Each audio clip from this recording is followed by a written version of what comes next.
कहीं भी घटना घटे तुरंत 20 हमारी पुलिस की गाड़ियां, हमारी पूरी force lathi party, tear gas, water cannon के साथ पहुंच जाए ताकि कोई भी उपद्रवी अपनी शरारत को अंजाम ना दे सके।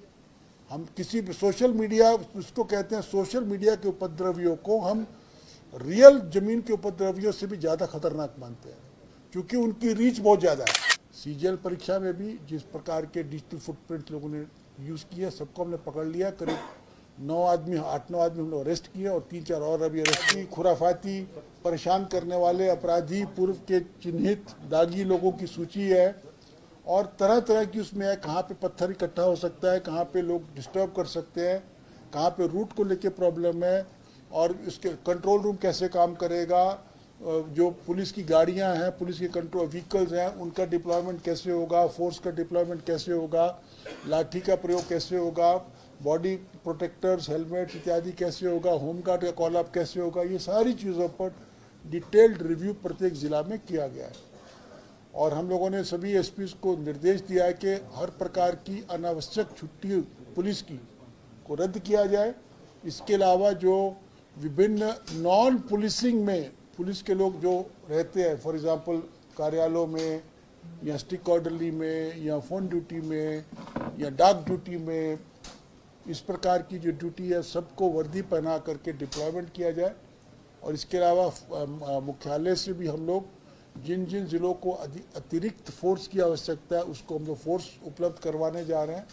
Plus RAF rapid action force की 8 कंपनियां हमारे को भी उपलब्ध करवाई जाएंगी, जिसको हम लोग सेंसिटिव एरियाज़ में डिप्लॉय करेंगे। ये हमारा पूरा प्लान है और मैं उम्मीद करता हूं कि हमारे राज्य में हमारे शांति से सब लोग इन 3 धर्म के 3 जो उत्सव है इसको बढ़िया से मनाएंगे और सब चीज़ शांति से गुजरेगा। ऐसा मेरा आज का रिव्यू था। सर, ये डीजे इम्पोर्टेंट रोल अदा करता है सर, हिंसा को लेकर के या फिर हंगामा को लेकर के। जी, ऐसे में सिलेक्टेड गाने या फिर डीजे पर क्यों नहीं पुलिस शक्ति दिखाती? नहीं, डीजे पर रोक लगाई जा रही है। ये हमारा जो हम लोगों ने निर्देश दिए जिला के एसपीज को, उसमें एक निर्देश ये भी है कि डीजे पे किसी प्रकार का भड़काऊ गाना, भाषण, गीत, स्लोगन को ना बजाया जाए, जिससे कि लोगों के अंदर में एक गुस्सा, भय या रिएक्शन का माहौल बने। इसको ये एक इम्पोर्टेंट पॉइंट है, हम लोग इसको सुनिश्चित करेंगे। डीजे के बारे में जो आपने बोला, इसको हम लोग देखेंगे कि डीजे पे इस प्रकार के कोई भड़काऊ गाने, गीत या स्लोगन इत्यादि ना बजाया जाए, जिससे कि किसी की भावना को आहत पहुंचे। टोटल सर कितने मजिस्ट्रेट आप लोग सर कोऑर्डिनेट कर रहे हैं? मजिस्ट्रेट लॉ एंड ऑर्डर में कितने मजिस्ट्रेट आप लोगों के साथ? गिनती ऐसे करना असंभव है, परंतु हर जिला के अलग अलग हैं। जैसे फॉर एग्जांपल रांची में मुझे बताया जा रहा था करीब 250 लाइसेंसी और करीब इतने ही गैर लाइसेंसी जुलूस निकलते, करीब 500। रांची का एग्जाम्पल है। तो जो बड़े शहर रांची, हमारे जो जहाँ पे ज़्यादा संख्या में जुलूस आते हैं उसमें रांची, जमशेदपुर, हजारीबाग, कुछ हद तक गिरिडीह, और ये सारे हमारे थोड़े अधिक संवेदनशील हैं, क्योंकि इन शहरों में बड़ी संख्या में ग्रामीण बच्चे, महिलाएं भी आते हैं। और हमने एसपी को विशेष निर्देश दिया है कि देखा जाता है कि जुलूस के ख़त्म होने के बाद जो महिला बच्चे जब अपने घर की ओर जाते हैं तब उनकी सुरक्षा पर विशेष ध्यान देने की आवश्यकता है। तो हमने एसपी को बोला है कि ध्यान रखेंगे, सुनिश्चित करेंगे कि जो दूर गाँव देहात से महिलाएँ कोई कार्यक्रम को देखने आई है वो सुरक्षित अपने घर तक पहुँच जाए।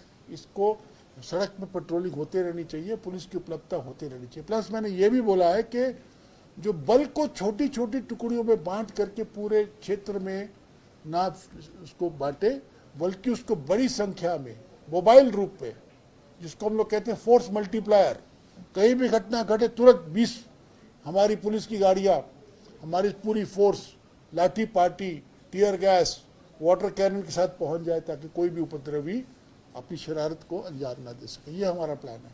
सर, हजारीबाग में अभी क्या स्थिति है और क्या फैक्टर्स है जिसकी वजह से ये स्थिति उत्पन्न हुई? सीक्वेंस ऑफ इवेंट एक बार बता दीजिए, क्योंकि हमारे पास अभी पुलिस की तरफ से ऑफिशियल कुछ नहीं है इसमें। हम देंगे उसके लिए मैंने ऑलरेडी रिपोर्ट मांगी हुई है। सीक्वेंस ऑफ इवेंट हम आपको, मैं एसपी को बोल देता हूँ, उसको रिलीज कर देंगे।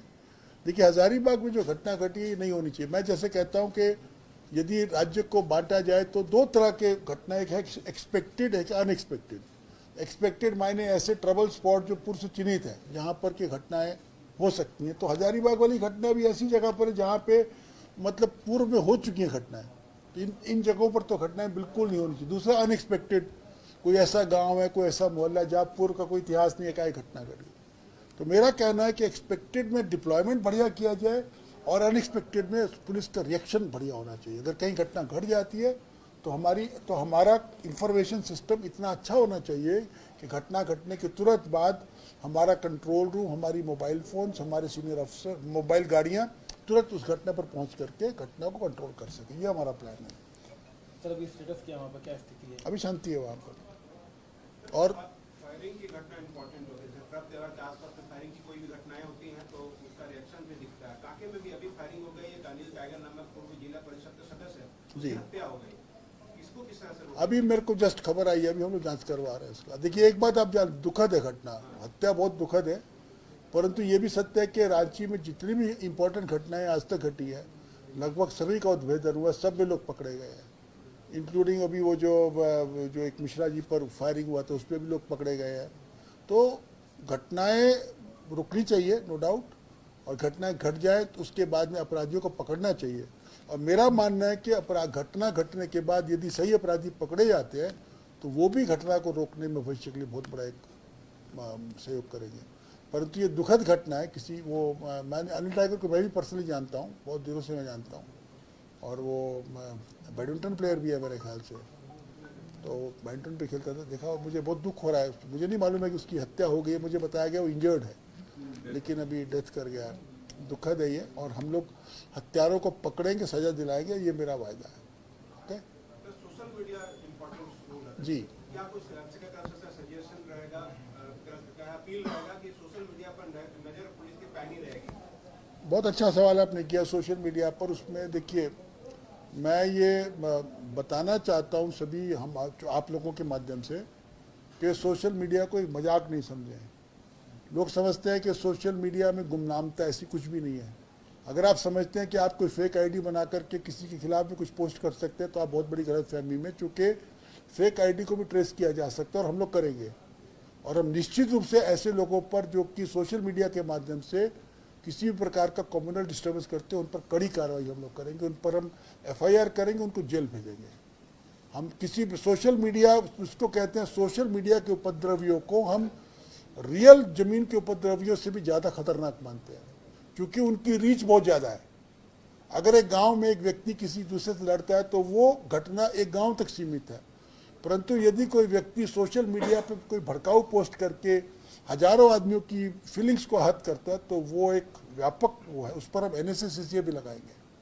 अगर कोई ऐसा व्यक्ति सोशल मीडिया के माध्यम से लोगों की भावनाओं को भड़काता है तो उस पर हम NSA-CCA भी लगाएंगे। प्लस हमने अभी एक नया, सरकार ने हमारे को एक नई शक्ति दी है IT एक्ट में, जिसमें हमें CID को पावर दी गई है कि वो किसी भी भड़काऊ कोई पोस्ट को या वीडियो को टेक डाउन करने के लिए 79 IT एक्ट में उसको नोटिस कर सकता है।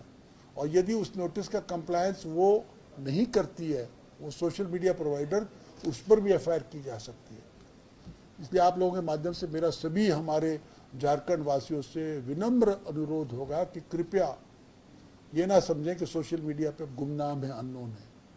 आपके डिजिटल फुटप्रिंट्स हम लोग पकड़ लेंगे। अभी हम लोगों ने CGL परीक्षा में भी जिस प्रकार के डिजिटल फुटप्रिंट लोगों ने यूज़ किया, सबको हमने पकड़ लिया। करीब 8-9 आदमी हम लोग अरेस्ट किए और 3-4 और अभी अरेस्ट हो रहे हैं। तो